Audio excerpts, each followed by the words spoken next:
പൂക്കോട്ടൂരിലെ വണ്ടിപ്പൂട്ട് മത്സരം കാഴ്ചക്കാരിൽ കൗതുകമുണർത്തി. ബിൽക്കുൽ പൂക്കോട്ടൂരും യുവജന കൂട്ടായ്മയും സംയുക്തമായി ഒരുക്കിയ വണ്ടിപ്പൂട്ട് മത്സരം കായിക മന്ത്രി വി അബ്ദുറഹിമാൻ ഉദ്ഘാടനം നിർവഹിച്ചു.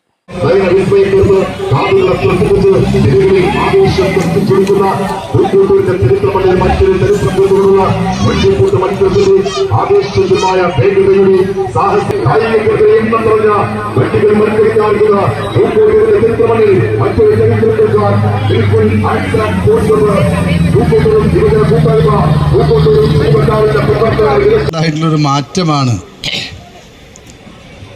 ഇന്ന്. കാർ റേസ് ധാരാളം നമ്മൾ കാണാറുണ്ട്.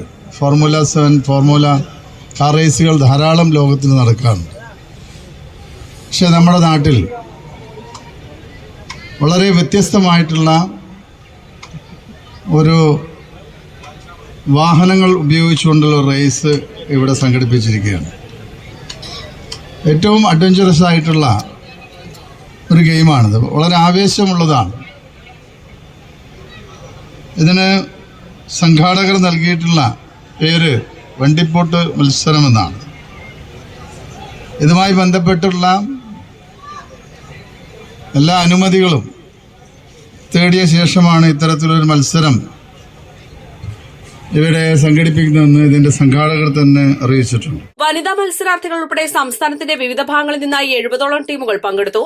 വണ്ടിപ്പൂട്ട് മത്സരം നേരിൽ കാണാൻ സ്ത്രീകളും കുട്ടികളും ഉൾപ്പെടെ ആയിരക്കണക്കിന് കാഴ്ചക്കാർ സ്ഥലത്തെത്തിയിരുന്നു. അനസ് മണ്ണാർക്കാട്, ഷബീർക്കൊപ്പം മുബഷീർ മണ്ണാർക്കാട് യഥാക്രമം 1, 2, 3 സ്ഥാനങ്ങൾ നേടി. ഷബീൻ അക്ബർ അധ്യക്ഷത വഹിച്ചു. P Ubaidullah MLA, grama panchayat president MT Ali, K Ismail master, ward member Habeeba Valyappu, K Muhammad Baiju എന്നിവർ സംസാരിച്ചു. KM Akbar, Navaf Kaliyath, Sadiq Pookkottur, Navas Sakkal, Anoof Kaliyath, Nishad Keyath, Siraj PK, Shafeeq UP, ബാസിമെ, CT Noushad, M Shafeeq, M Sathyan എന്നിവർ നേതൃത്വം നൽകി. East live, Malappuram.